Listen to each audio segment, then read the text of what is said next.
Hello, everybody, and welcome back to the Sports Lovers Podcast. I am your host, Brock Marucci. With me, as always, is my faithful, handsome co-host, Hunter. Hunter, how are you doing today? Oh, Mr. Brock, thank you so much. Thank you for the kind words, sir. I do appreciate it. I'm always happy to be here. I'm happy, to talk sports with you, sir. And I think we have a really good episode coming tonight. I'm pumped for it. I am pumped as well. Just a heads up, we aren't going to disclose too much, but Hunter is not at his usual location today. Um, but we're gonna power on because we got a great topic here, and we're going to be talking about the NFL playoffs, and then we're going to get into a few of our Super Bowl predictions, what we think Super Bowl looks like for us. Before we get into that, though, I want to start with what to me has been the biggest news of the season, and that is Mr. TB12 Tom Brady is retiring. It seems like it's for real this time. He released a video. He was quite emotional in that video, and um, I mean, what else is there to say? I'm gonna say what other people have said. Just I think he's the best to ever do it. Incredible career. Uh, winning with New England and winning with Tampa. Heck of a career. I do think that it's too bad that there are a few controversies involved in his career, namely like what kind of started all of it was the tuck rule, the infamous tuck rule moment. But I don't really think we should focus on that. And really, at the end of the day, it was just an insane career that will probably be unparalleled. Everybody's saying that, but I just have to agree. I feel like it's worth saying again. Nisley, what are your thoughts on the Tom Brady retirement? Tom Brady, absolutely the GOAT, at least when it comes to NFL football. The man is, I believe, retired for good. Made a video on the beach, just enjoying himself. Obviously, he was a little emotional, but hey, the man's 45 years old, won 7 Super Bowls. He's won more Super Bowls than literally any other team in NFL history. The dude is just insane. Plus, every great player, especially every GOAT, has their like signature game. And at least for me, when I think of Tom Brady, I think of the comeback against the Falcons in the Super Bowl. That's what I think of, at least. Uh, Shout out Tom Brady. Played for however many years, 20 plus years. He's the GOAT in my opinion. Yeah, that's really well said. I think that's also great bringing up the comeback against the Falcons. Um, I really don't think I heard some kids say, and when I say kids, I mean I work with a few kids that are still in high school. They were saying like, oh, Tom Brady shouldn't have played this year. Like, it kind of ruins his legacy. The first thing I thought was like, dude, you're like 12 years old. You don't know who Tom Brady is. Like, you don't know what you're talking about. And second, I don't. He still did really well in his 40s playing as a quarterback in the NFL. Like, this was still a great year. Tough to see him, go down like that against the Cowboys. That was his first ever loss to the Cowboys in his career. So I really think just it's too bad that this year did take a lot from him personally. If it was a tough year with the Tampa Bay Buccaneers made the playoffs with a losing record, and they really had to scratch by to get in, but they got in, and then to get taken down by the Cowboys, tough loss, but really like still played well, still dominated. First year he got there, went past Aaron Rodgers, went past all the big names to go win a Super Bowl, and so yeah, yeah, just a great career, incredible career, and it'll be a whole new, really different without Tom Brady, but hey, that's what you got to go with. Hey, sometimes you got to move on. I don't know what Tampa Bay is going to do. I believe their next man up is Kyle Trask. So, we'll see. We'll see if that's still how they're looking here in a few months. But Tampa Bay's got a lot of work to do post Brady. Now that he's gone. Yeah, I remember. That's a good point too. I remember watching. I think it was in the playoff game. Joe Buck brought up that like Tom Brady is like the winningest quarterback in Tampa Bay history. So, and he had only been there for like 3 years. So that franchise still has a lot of work. They still got a lot to get going for him. Yes, he Brady came in, delivered, became their best quarterback in franchise history, and left in a very short period of time. Yeah, so yeah, retirement for Tom Brady. Hopefully he can. I'm looking forward to him joining. I think they said he's going to join Fox, get some, become an analyst. Like I think he'll offer a lot of great insight into the game. Clearly, a smart man when it comes to football. Knows a lot about the game, knows a lot about the mindset. So that should be I fun. think Tom Brady knows a lot about football. I think so. I think he's got an You think idea. so? Yeah. You have an idea? I don't know. I guess we'll find out. We'll see how Yeah. that Fox contract goes. Yeah. Hey, if it doesn't work out for Fox, we always have room for a third member on the Sports Lovers podcast. That's Tom, if you're that's watching, true. I'd love to have you on. Just let me know. Just let me know. Would love to have Tom. Would love to have Tom. Yeah. Now, do you think he makes the Hall of Fame? You know, it's gonna have to. They're gonna have to vote him in, and it's gonna come down to the voters. And my gut tells me, I think he'll get in. If I had to guess right now, Yeah. like if I had to put my life savings on it, I'd lean yes. Tom Brady's gonna be a Hall of Famer, Nice. but it's entirely up to the Hey, voters. you never know. Yeah. Yeah, I think he's getting in. No problem. But yes. Hey, happy retirement, Tom. Hope it works out for you. All right, moving on. So we had the playoffs. Now, personally, this round of playoffs, which I think they were very good, a lot of good games. To me, it was also a fever dream of stats, right? Like Tom Brady, who's playing in his millionth playoff game. But then there's people like Geno Smith, who've been in the league forever, playing in his first playoff game. And then he's playing Brock Purdy, this is like his sixth start, and it's a playoff game. Like all this crazy stuff. The Dolphins, they started, what was it, Skylar Thompson? I was at his sorry if that was not his last name, but Yep. like Nope, Skylar Thompson. his first start. So all this weird like and fun at that starts like that. The Giants making it in, also Tampa Bay making it in with a losing record. I say with the utmost certainty that was a really great playoff, and I was wondering, Hunter, what was your favorite of the playoff games? My favorite game, it's got to be a first round game. Jacksonville and the Chargers. Jacksonville, it down big early. Trevor Lawrence threw either 4 picks or 5 picks in that game. I believe it was 4, it may have been 5.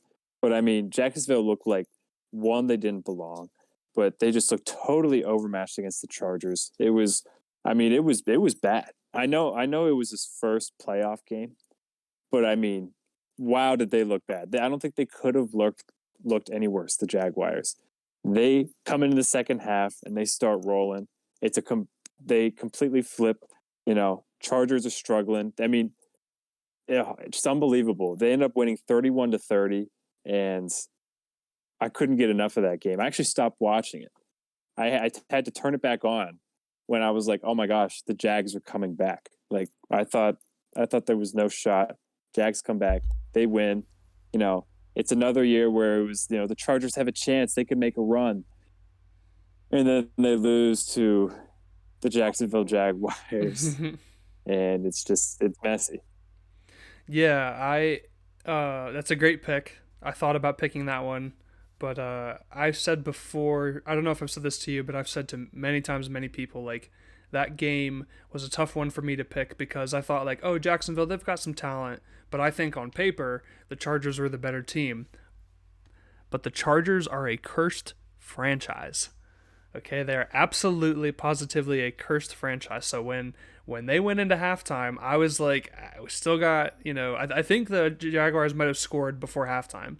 And I was like, hey, we still got 2 quarters of football here. Like, don't put it past the Chargers to lose this one. And they did. I believe he might have thrown 5 picks in that game, Trevor Lawrence. And 4 of them were in the first half.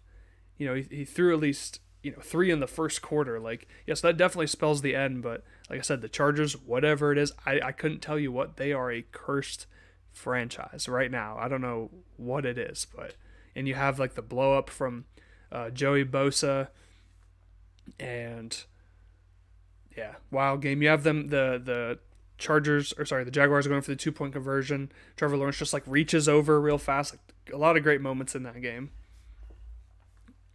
Super crazy. Shout out Trevor Lawrence too. They brought it to Kansas City in the second round as well. It was the I'm happy with his performance outside of the first half Yeah, against the Chargers. yeah, yeah, and that yeah, they played well against Kansas City, and that game kind of set a nice precedent for the rest of the playoffs because in the back of my head for the games that I mean, look, they ended up being blowouts, so I guess it didn't really work out. But when a team was up big, I was like, hey, we saw Jacksonville come back. Like, they're still pros. Like, there's a chance now. They didn't, but I still thought that helped the playoffs in the long run. That's a great pick. My favorite game was maybe this is too much of a popular pick, but my favorite game was definitely the Bengals at the Chiefs in the championship game. To me, this game just checked off all the boxes. Had a lot of great storylines going in. Like Joe Burrow has never lost or had never lost to Patrick Mahomes. He was 3-0 against him. They're saying it was Burrowhead Stadium.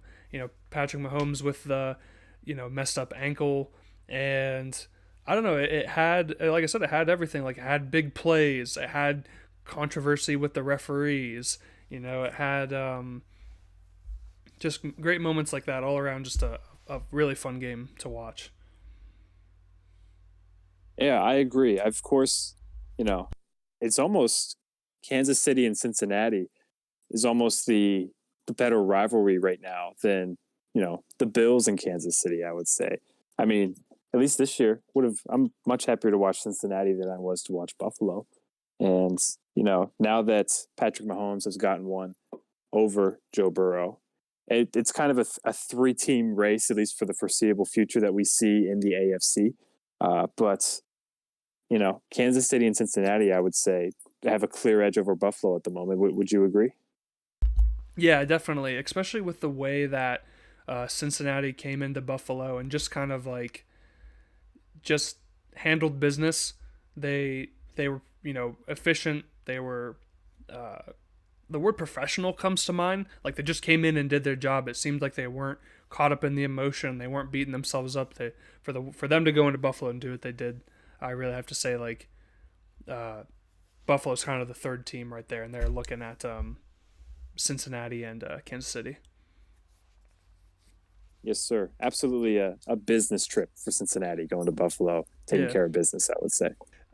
There was the video of Joe Burrow throwing the practice throw, and he like threw it, and then he did a spin, like what? And the guy caught it. Like, yeah, that was great. And also like, just things like Joe Burrow and Patrick Mahomes is still young. Joe Burrow is young, and he's throwing these insane passes. Like, there's the pass to, I can't remember who it was. He doesn't catch it, but it hits him right on the helmet. Like, he threw it perfectly. Like, what a great moment. And it was really great that all the stars played their best. Jamar Chase and Travis Kelce, all of them really got to do their thing. So, hey, ends with some controversy there with the late hit out of bounds. I personally think, like, it's tough to stop your momentum. It's a high emotion game. You want to stop them, but the fact of the matter is you can't put yourself in that situation. Yeah, it was the right call. Wrong play, of course.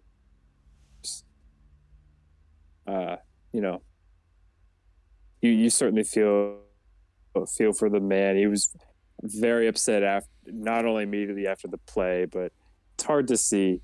But that's a bang bang play. It's a play that you just can't make in that particular moment of the game. But yeah, it's something he's going to learn from the future.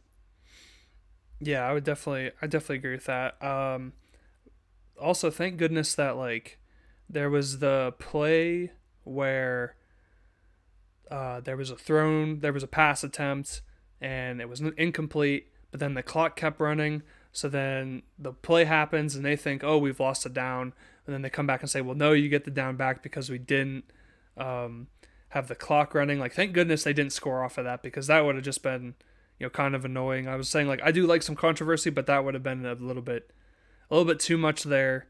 A lot of people are saying, like, the NFL is rigged. A lot of people are saying, like, they did this on purpose because Mahomes versus the Eagles is much better than Cincinnati versus the Eagles. I don't think that's true necessarily. Like, I did think watching that, I was like, man, if they don't want people to think the NFL is rigged, they're doing a terrible job of it right now, because this seems like a work.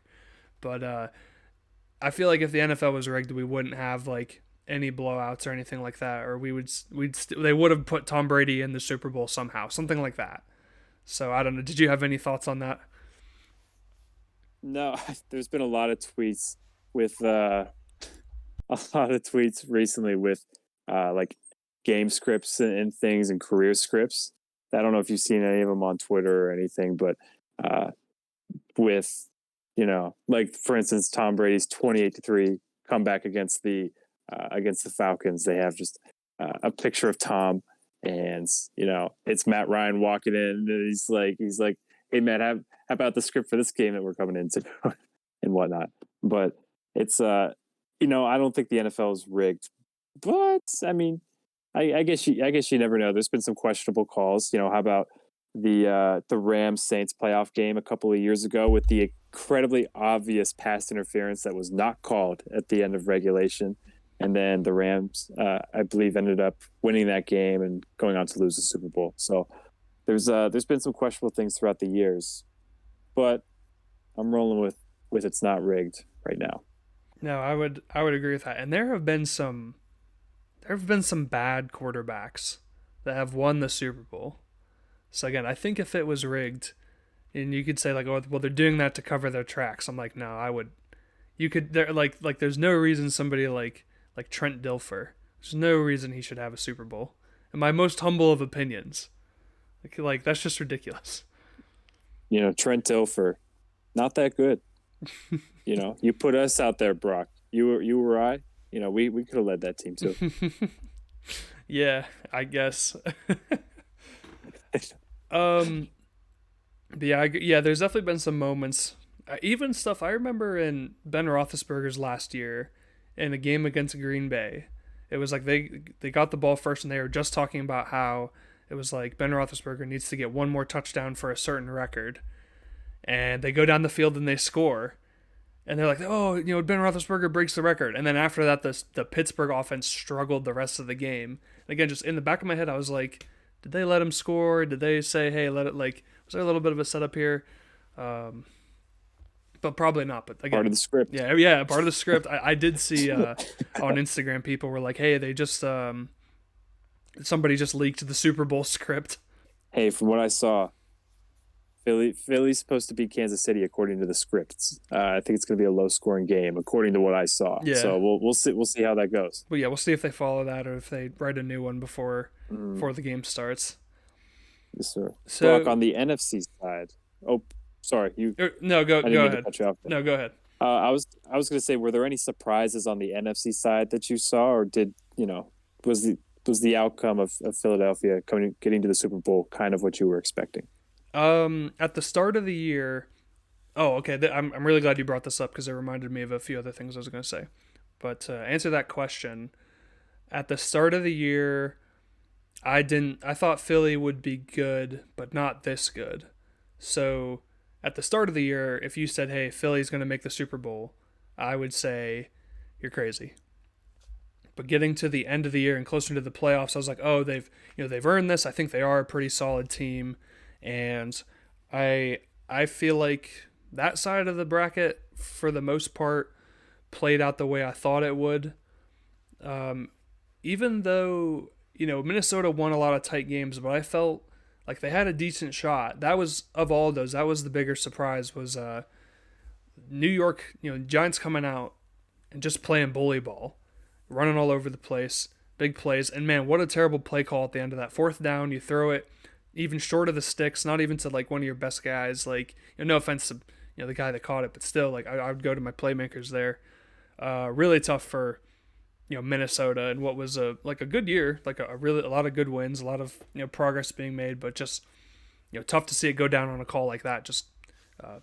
sort of the sticks. Were there any surprises for you?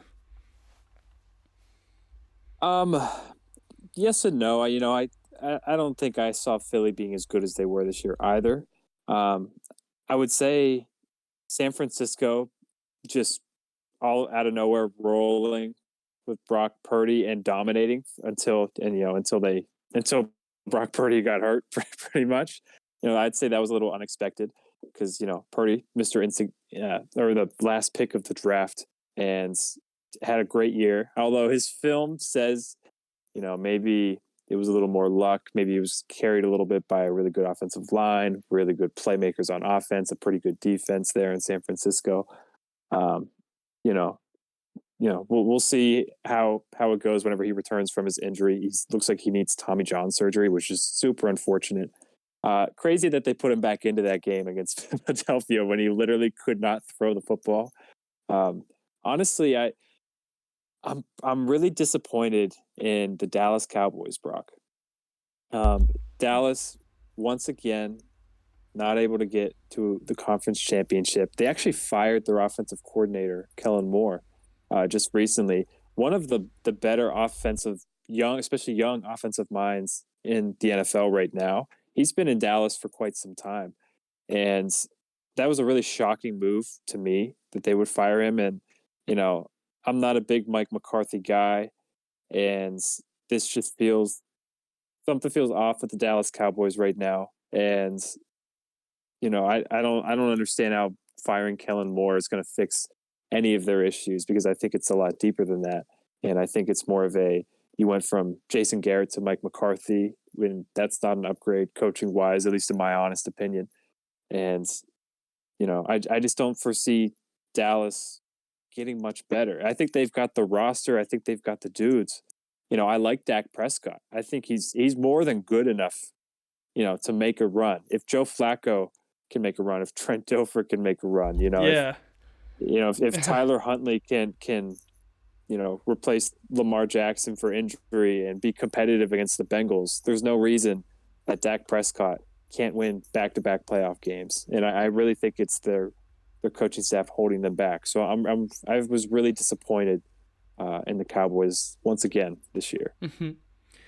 Yeah, this is I try my best to be unbiased, but again with the Cowboys, I was like, I wouldn't have been surprised if they had lost to Tampa Bay, honestly. But they go in, they get the job done, and I was just like, I don't know, kind of similar to what you said. Like, I don't know what it is, but they just can't seem to figure it out in the playoffs. I do think like everyone's kind of just waiting for Dak to wake up, seemingly. Like, oh, he'll play like he did, in his first year. It's like, well, his first year was a long time ago. That was still a good game, but some just, again, another, I don't know what happened in the playoffs that everybody was drinking the same Kool-Aid, but some terrible calls. Absolutely terrible calls at the end of that game. Like, you got what you wanted, football, you got the football with under 2 minutes. If you score, you put yourself in a decent shot there. And you do that play where Ezekiel Elliott is snapping the ball. He gets blown up on that play. If they practiced that, whoever did that didn't even try to hit Ezekiel Elliott because he was not ready for that play. Man. Yeah, that's probably up there with like one of the worst play calls we've seen. Yeah. I think that rivals the the Colts 4th down attempt a while back with Pat McAfee. A punter. Yeah, with Pat McAfee. Yeah. Just one guy under center. And that ball got snapped, and it apparently wasn't supposed to. Yeah. That was pretty bad. But this one was in a playoff game. Maybe that's why Kellen Moore got fired. Who knows? Yeah. But you never know. But that was really questionable, and just there's a lot of things wrong right now with the Dallas Cowboys. Even with Tony Pollard has kind of proven himself to be the better halfback than Ezekiel Elliott. Right. And they're splitting carries for the most part. A lot of times this season, Zeke actually had more carries than him in games. Even in the red zone, sometimes they would go to Zeke instead of Pollard, and it's messy, man. It's messy, and I'm not a Cowboys fan by any means, but it's just the same thing every single year. It's kind of mind blowing, man, that they can't get over the hump, and Philly, at least at the moment, has surpassed them in that division. San Francisco is San Francisco is rolling out literally anybody at quarterback right now, and they're beating the Dallas Cowboys. The Giants are competitive with them. The Giants could potentially surpass them in their own division as well. It's it just doesn't make a lot of sense to me, Brock. Yeah, my only theory, the only thing I could offer, I guess, is that if you remember in Dak Prescott when he started, Tony Romo was still playing football and he was injured. Tony Romo was injured in a preseason game. And so, Tony Romo's on the sideline, he's talking to Dak through the headset. And I think the people aren't as high on Tony Romo nowadays, but I still think he's proven to be a very knowledgeable person when it comes to football. Is calling plays literally before they happen in the booth. So I think there's whoever's on the sideline doesn't know football. Whoever's talking to Dak doesn't quite know football. Now I know it's not that easy, but you need a more knowledgeable person similar to what Tony Romo brought to the table for them. And that's if anything, like if I had to point at anything, again, like you said, they've got the roster, they've got the players, they've got the heart. It's the boys, it's America's team, but cannot get over the hump. Losing to San Francisco 2 years in a row now in the playoffs, both on like potentially game-winning drives. Technically, last year they ran out of time, so yeah, someone just needs to get their head in the game there. This the situation it's really turning into the Romo situation, or in the infamous Des Bryant, was it a catch? Was it not a catch? Against Green Bay, and Dak Prescott is kind of falling into that same type of category, I'd say, as Romo. I believe Romo was a great quarterback, but it's just becoming insignificant at this point. And if you can't get over that hump, then you're just another name in a long list of guys at that point. Yeah, the Cowboys are kind of becoming like the Chargers. Like every year, we're like, this is their year. They've got the talent, they've got the players, and just whatever it is, they're a cursed. I don't know, they're a cursed franchise. I don't know, like same thing as before. Two cursed franchises right now: the Chargers and the Cowboys. Well, technically, there's technically like the Lions and the Browns. Those are definitely some more, maybe potentially more cursed than that. But we don't have to get into all that. Hey, give me the Lions' future over the Dallas Cowboys right now. Okay, nice. I'm taking the Lions' future by far over the Cowboys right now. All right. Well, my next question was going to be, like, what team in the playoffs at least, like, what team has the most questions going into next season? I guess definitely like we said, Dallas. One thing I wanted to bring up also is in terms of San Francisco, it doesn't feel like a surprise because of how successful they were, but to be fair, a surprising team to get as far as they did. If I close my eyes and you told me, okay, this team is going to have to start 4 different people at quarterback, one of them is going to be their running back, I would say that team wins 2 games, 3 games the whole season maybe. But for them to get to their championship and have they were there, they could have gone to the Super Bowl, is just insane to me.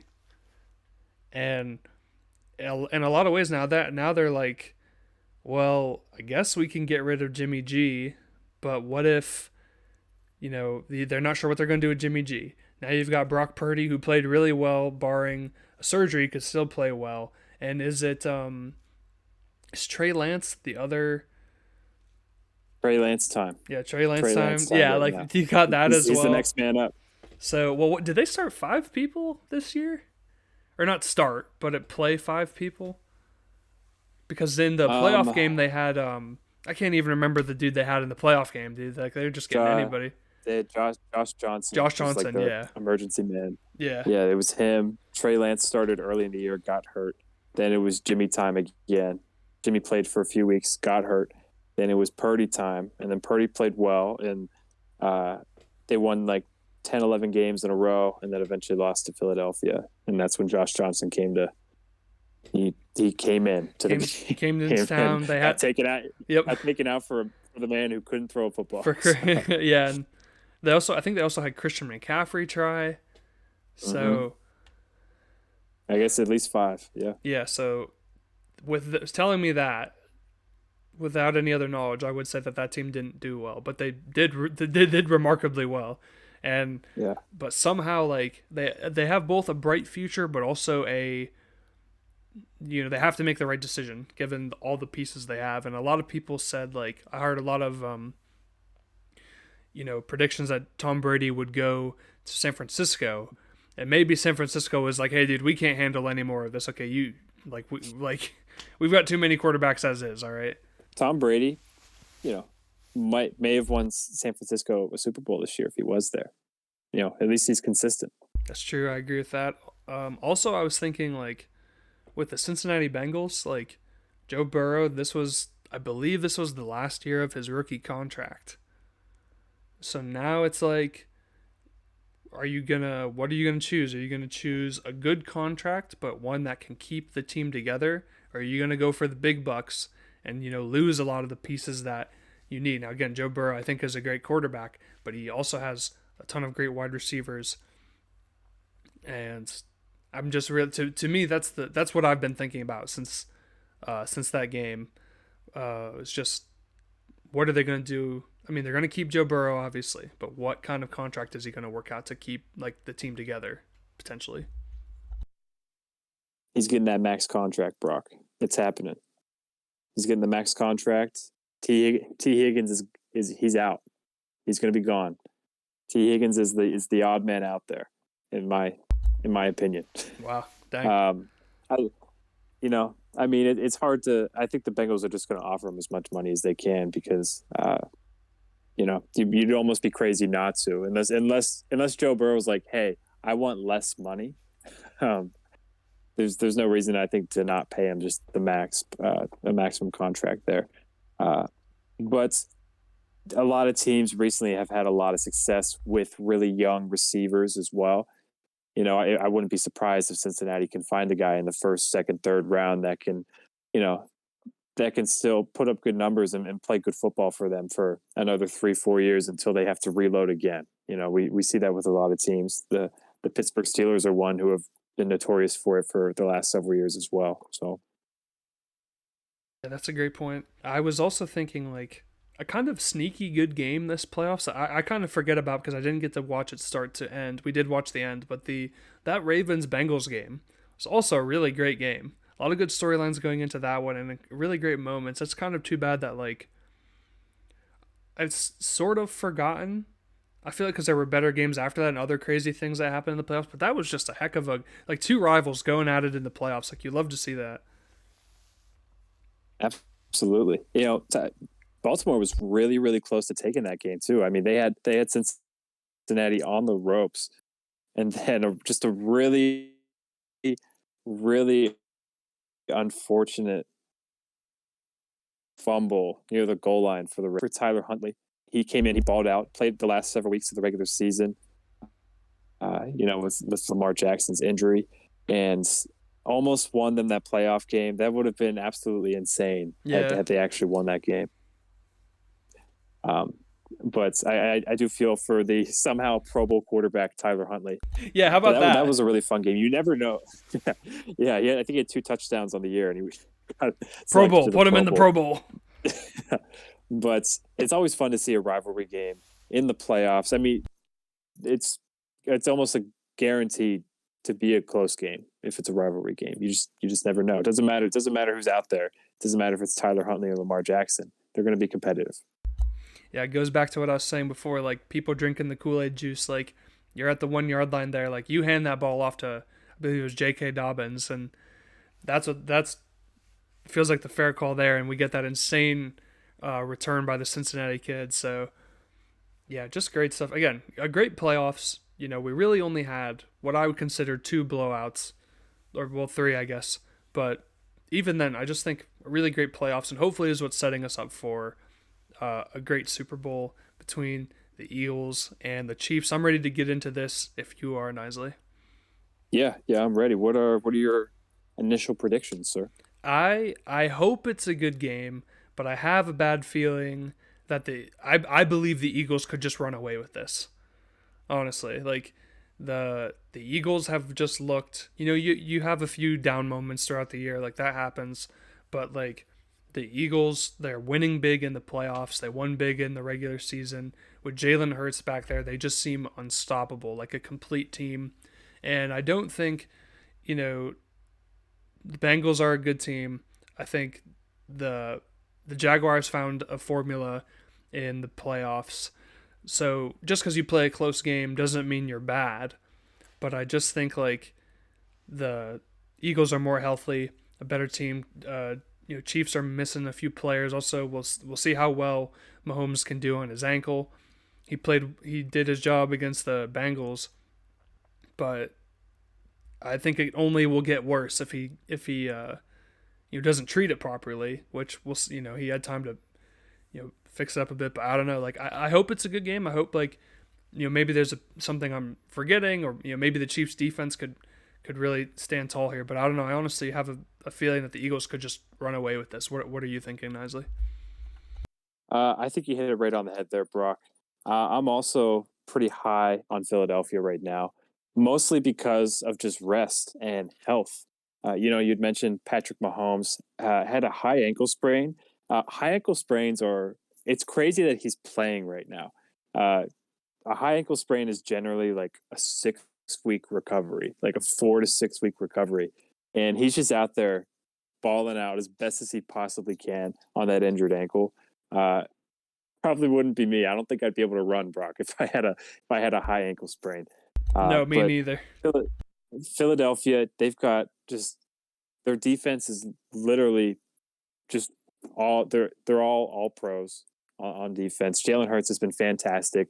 He got a lot of rest towards the end of the regular season, and they also just haven't really been tested that much in the playoffs. They're two games. They beat the Giants 38-7. They beat the 49ers 31-7. Uh, they're in good position right now. Now, I wouldn't say the Kansas City can't win because they certainly can. Mahomes is pacing to be maybe the best quarterback of all time right now. If he just continues doing what he's doing, so he's obviously really good. But I'm still in on the Eagles at the moment. Yeah, I always remember like Kansas City versus Tampa Bay, and Tampa Bay just came in and cleaned house against Kansas City a few years ago. I think that might have been 2020, or actually that might have been 2021. Whenever it was, it might have been the 2020 season. Whenever it was, and again, in the back of my mind, I feel like we could see that happen again. A lot of fun storylines, though. Andy Reid coaching against his former team. We got the Kelsey brothers playing against each other. I hope I hope it's a fun one. And I said this about the college football playoffs. I was like, I hope it's fun, but I don't think it's going to be very good. And here I'm kind of looking at like Eagles get like 35 points, maybe more, and maybe at the start Mahomes can figure something out. But I'm looking. If I had to give a score prediction, I'd probably give like roughly 35-14 right now, Eagles. Wow, so you're like really really high on Yeah, Philadelphia, I'm going fly man. Eagles fly, I baby. I fly Eagles fly, go Birds. Go Birds. I'm high on Philly. I do think we're going to get a good game though. Just I know you did say Kansas City did get blown out by Tampa Bay a couple of years ago, but I don't know. That's something's telling me it's still going to be close. I think we'll at least get a competitive game going into the fourth quarter. If I had to make a score prediction, I think I'm going Philadelphia 27, Kansas City 21. I think it's still a close game. Yeah, and also, um, you kind of brought this up, was like Kansas City has been tested twice and they came out on top both times, whereas the Eagles haven't really been tested. So if you're in the fourth quarter and the Chiefs are up, are they going to be able to get in that mindset to win the game? Whereas the Chiefs are like, oh, we've been here. These are the tough games we've played. I do think like it's interesting to be like what teams were more difficult. I kind of wish that in a way that Brock Purdy had played, so we would know like um, like the true outcome of the game, if you will, for lack of a better term. I know, and it was close for a bit with San Francisco and the Eagles. It was close for a bit, and then the Eagles ran away with it at the end.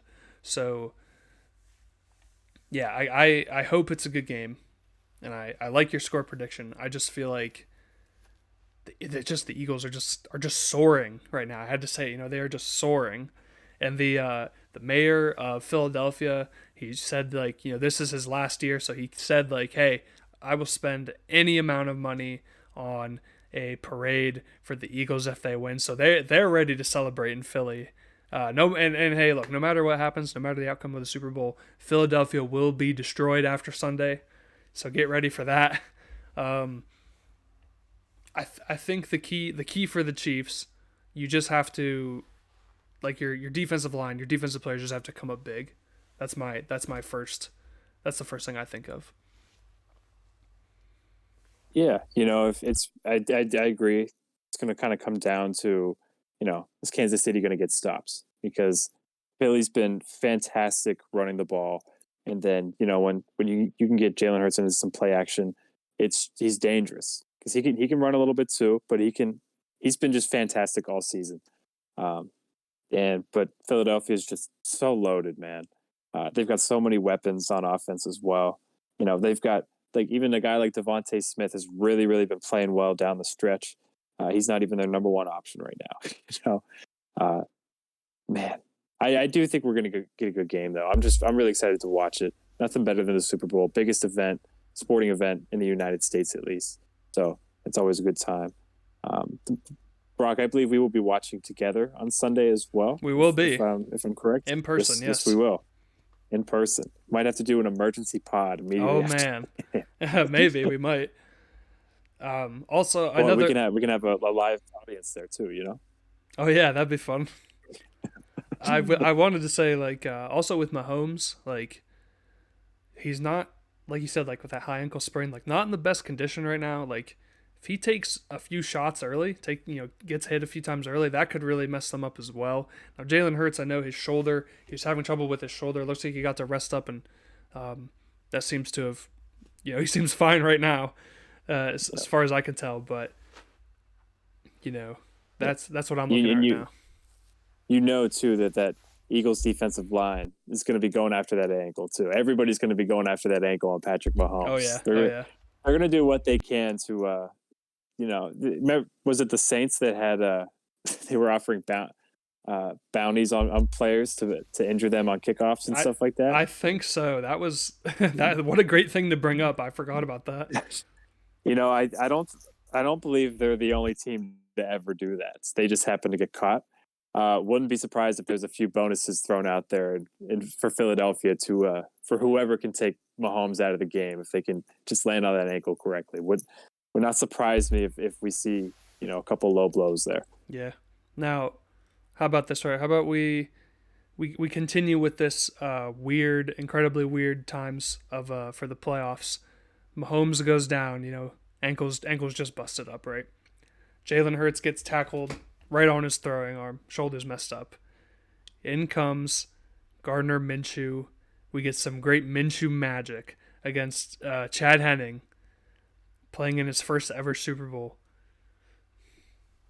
I think that'd make for great TV, personally. That's the script I would write. That's what I want. Better than the starters, if we're being completely honest.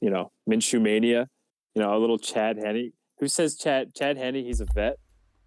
I bet you he'd be cool and calm under pressure. With Mahomes having that injured ankle, maybe we go to Chad Henne. Anything is possible. Anything is possible. That would make for a really, really fun game. A battle of the backups. Last time the Eagles had a backup quarterback in the Super Bowl, we know what happened. Yeah, that's true. Yeah, Nick Foles taking down the GOAT, Tom Brady. It always comes back to Brady. Always comes back to Brady. So, I'm going to say whoever's backup quarterback comes in first wins the game. That's going to be my prediction. I think I think we will see. I think there's a fair possibility we'll see whether Mahomes likes it or not, which he definitely won't. But I think there's a chance we'll see at least see a little bit of Chad Henning. I'm gonna say I said it right now. Yeah, I wouldn't be surprised. I mean, I'm sure his ankle's gonna be hurt and might have to come out for a series or a couple of plays or something. Uh, that wouldn't shock me at all. And who knows, maybe Chad Henne's just gonna be slinging it. That would be Maybe nuts. he's gonna Yeah. be feeling really good, and we get a little Henny mania and not just some Minshew mania. And some Henny heroics. Henny heroics. Yeah. All right. Well, I mean, I'm excited either way. Even when the Super Bowl is a blowout, I'm like, oh, this is kind of sad, but I still really enjoy the Super Bowl. I love watching the Super Bowl. Look forward to it every single year. And yeah, I've got the Eagles winning, but hey, Patrick Mahomes, Travis Kelce, Andy Reid. Let's see what you got. Hey, listen, it's fly Eagles fly, go birds, unless Chad Henne is in the game, and then I'm feeling a Chiefs win if Chad Henne's coming in. But I'm in on Philly. They're so solid across the board. They're just good. They're just flat out good, Brock. Yeah. Like there's no other way to put it. Defensive line outstanding, secondary outstanding, offensive line outstanding. They can run and throw. It's just they're really good. Mm-hmm. And I don't know how else to describe the Philadelphia Eagles other than they're just really good. All right, I agree with that. All right, that's about all I had. Was there anything else you had left for this episode? No, I think we touched on everything. Shout out Tom Brady, shout out LeBron, All right. breaking the all-time scoring record last night. That was cool to see. Yeah, I said before we started, I was like, oh, I think we should bring this up, and then I totally forgot until just now. So yeah, that's a great moment for LeBron. Yeah, hey, looking forward to the Super Bowl. I hope everybody who gets a chance to watch the Super Bowl enjoys themselves and parties responsibly. And Yes, and yeah, yes, sir. Have fun, enjoy the game, eat some good food. Spend some good time with friends or family, or if you're watching it by yourself, I mean, have a good time. yeah. Maybe crack open a cold one. Have a good day. Alrighty, everyone. Well, thanks everybody for watching. Feel free to comment down below what are your predictions and all that, and be sure to come back here because we always get the predictions right. I don't know if anybody knows this. Everything we predicted on here has come true. Nothing's been wrong. So feel free to come back here and congratulate us on our good predictions. Mm-hmm. Never lost. But this has been another episode of the Sports Lovers Podcast, and see you after the Super Bowl then. Peace.